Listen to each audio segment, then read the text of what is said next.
Hi viewers, আসসালামু আলাইকুম। কেমন আছেন সবাই? আলুটিলা পর্যটন কেন্দ্র, যেটি খাগড়াছড়ি শহর হতে মাত্র 8 কিলোমিটার পশ্চিমে অবস্থিত। আজকে আমি আপনাদের আলুটিলা পর্যটন পার্ক সম্পর্কে বিস্তারিত জানাবো।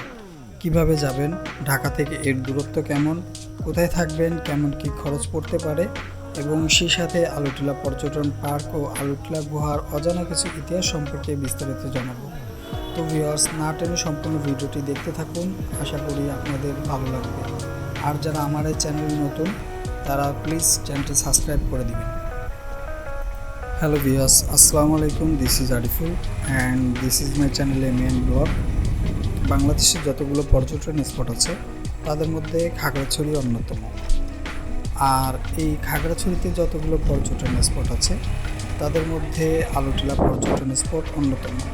ঐশ্বর্যময় সৌন্দর্যে ভরা খাগড়াছড়ি শহরের প্রবেশপথেই মাটিরাঙ্গা উপজেলার পথের পাশেই আপনার চোখে পড়বে আলুটিলা পর্যটন পার্ক।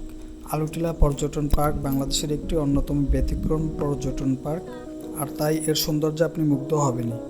বাট এত সুন্দর একটা স্পট আমি কোথাও পার্কিং স্পট পেলাম না। আপনি চাইলে পার্কটির সামনে বা আমার মতো পার্কের ভিতরে কার পার্কিং করতে পারেন। এই পর্যটন পার্কটি জেলা পরিষদ ও পার্বত্য চট্টগ্রাম উন্নয়ন বোর্ডের অর্থায়নে পর্যবেক্ষণ টাওয়ার, বিশ্রাম কক্ষ ও বসার সুব্যবস্থা সহ গুহায় যাওয়ার পথ ও সিঁড়ি করা হয়েছে, যা দেখতে সত্যি অনেক সুন্দর। এর সৌন্দর্যতায় মুগ্ধ হয়ে খাগড়াছড়ির সাবেক জেলা প্রশাসক একটি কবিতা লিখেছিলেন, যা এরকম: ক্লান্ত পথিক খানিক বসিও আলুটিলা বটমূলে, নয়ন ভরিয়া দেখিও মোড়ে চেঙ্গি নদীর কোলে। এই পর্যটন পার্কটি সমুদ্রপৃষ্ঠ হতে প্রায় 3000 ফিট উচ্চতায় অবস্থিত এবং তার সাথে এর চূড়ায় দাঁড়ালে আপনি খাগড়াছড়ি শহরের ছোট বড় ভবন, বৃক্ষ শোভিত পাহাড়, চেঙ্গি নদীর প্রবাহ ও আকাশের আলপনা আপনার মনকে অপার্থিব মুগ্ধতায় ভরিয়ে তুলবে। পর্যবেক্ষণ টাওয়ার থেকে খাগড়াছড়ি শহরকে দেখতে দার্জিলিংয়ের মতো মনে হয়। প্রাকৃতিক নৈসর্গিক এ স্থানটিকে আরও আকর্ষণীয় করে গড়ে তোলার জন্য সরকার এখানে ইকো পার্ক স্থাপন করেন। এবার আমরা সেই রহস্যময় আলুটিলা গুহাটি দেখতে যাব, যা দেখার জন্য আমাদের অনেকগুলো সিঁড়ি পার করতে হবে। আমি আগেও সাজেক ট্যুরে যাওয়ার সময় এখানে ঘুরতে এসেছিলাম, বাট তখন সিঁড়িগুলা গোনা হয়নি। বাট এবার এগুলো গোনার চেষ্টা করবেন ইনশাল্লাহ। আপনারাও চাইলে সাজেক ট্যুরে যাওয়ার পথে আলুটিলা পর্যটন পার্কে ঘুরে যেতে পারেন। সত্যি আলুটিলা পর্যটন পার্কটি অনেক সুন্দর।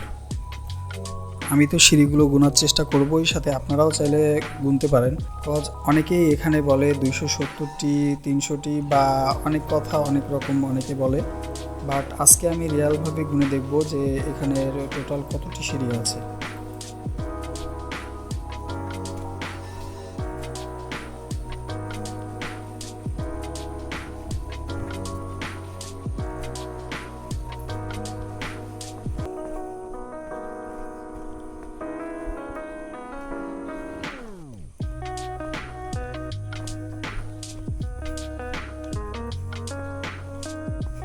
দেখতে দেখতে আমরা আলুটিলা গুহার কাছাকাছি চলে আসলাম।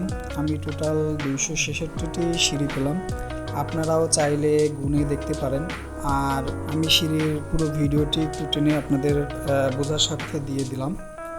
আরবাড়ি বা আলুটিলা পাহাড়ের পাদদেশে অবস্থিত এই সুড়ঙ্গ বা গুহার নাম হলো আলুটিলা গুহা। স্থানীয়রা এটিকে বলে মাথাই হাকর বা দেবতাদের গুহা।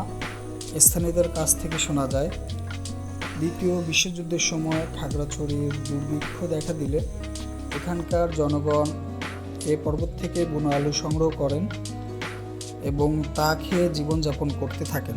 তারপর থেকে এ পর্বতের নাম হয় আলুটিলা গুহা।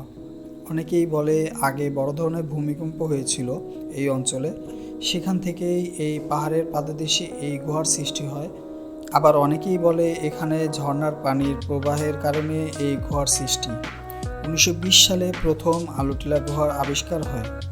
প্রবীণ সেন ত্রিপুরা সে সময় মহাজন পাড়ার কারবারি ও তার কয়েকজন সঙ্গী নিয়ে এই গুহাটি আবিষ্কার করেন। একটা আক্ষেপ থেকে যাবে যে একদম কাছে এসে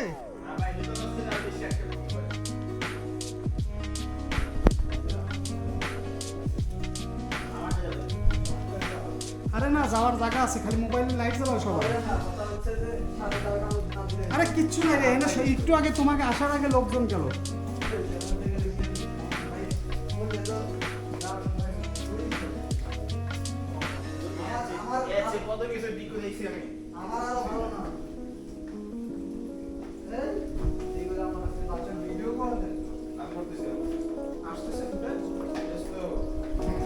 আমার ছবি উঠতেছে তো এত বাসা যাইতেছে কি আলুটিলার দৈর্ঘ্য প্রায় 350 ফিট আর গুয়াহাটি পার হতে সময় লাগে 15 থেকে 20 মিনিটের মতো। গুয়াহাটির কিছু কিছু জায়গাতে কম জায়গা বা শুরু হওয়াতে আপনাকে অনেক নিচু হয়ে দেন সামনের দিকে আগাতে হবে। গুয়াহাটির বেশ 18 ফুট। গেছি তাই। এই গুহার ভিতরটা পুরাই অন্ধকার, যেমনটা আপনারা দেখতে পাচ্ছেন। তার সাথে নিচ দিয়ে ঝর্ণার পানি প্রবাহিত হয় এবং অনবরত পানির ফোঁটা পড়তে থাকায় হাঁটার পথটি অনেক স্যাঁতস্যাঁতে ও পিচ্ছিল, তাই অনেক সাবধানতার সাথে সামনের দিকে আগাতে হবে। তাছাড়াও ঝর্ণার পানির পাথর দেয়ালে প্রবাহিত হয়ে এমন প্রতিধ্বনি সৃষ্টি করে, অনেক সুন্দর লাগে, ঠিক যেন এক প্রস্তুত যুগে কোনো আদি মানবের চোখে দেবতাদের দর্শন। অবশেষে আমরা অন্ধকারাচ্ছন্ন দুর্গম ও রোমাঞ্চকর আলুটিলা গুহা অভিযান শেষ করলাম মনে হয়। ওই যে আলো দেখা যাচ্ছে, আমার মনে হচ্ছে অনন্তকাল অন্ধকার থেকে আলোর দেখা পেলাম আমরা। পারলাম। খুবই রোমাঞ্চকর একটা অভিযান ছিল এটি। এখনও শেষ হয়নি আমাদের এই অভিযান। আমরা এখন আলুটিলার পাহাড়ের পাদদেশে আছি। এখন এখান থেকে উপরে ওঠাটা একটু বিপজ্জনক, সাবধানতার সাথে উঠতে হবে। মাটিগুলা স্যাঁতস্যাঁতে, তার সাথে অনেকগুলো সিঁড়ি বেয়ে উপরে উঠতে হবে। উপরে কতগুলো সিঁড়ি আছে তা আমি একটু পরেই বলতে পারবো।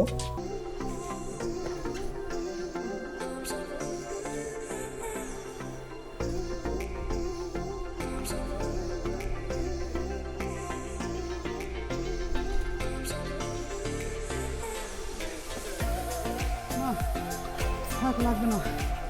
আমাদের ওষুধ ব্যবস্থা করতে হলে ভালোই তো। গলায় লাগায় তামটা।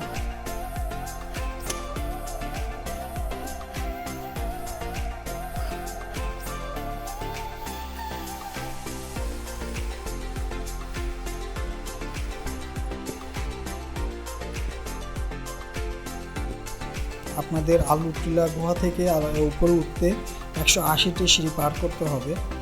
উপরে উঠতে উঠতে আপনি যদি প্রচুর ক্লান্ত হয়ে যান তাহলে এখানে অনেক সুন্দর বিশ্রাম নেওয়ার ব্যবস্থা আছে। আপনি চাইলে সেখানে বসেও বিশ্রাম নিতে পারেন। আলুটিলা গুহা দেখা শেষ করে আমরা এখন এখানকার অন্যতম আকর্ষণীয় ঝুলন্ত ব্রিজে যাচ্ছি। দুটি পাহাড়কে যুক্ত করে তৈরি করা হয় এই ঝুলন্ত ব্রিজ। 184 ফুট দীর্ঘ এই সেতুকে কেবল ব্রিজও বলা হয়। ব্রিজ পার হলেই আপনাদের চোখে পড়বে 700 আসন বিশিষ্ট একটি থিয়েটার এবং সামনে পুরা খাগড়াছড়ি শহর এখানে বসেই দেখতে পাবেন আপনারা।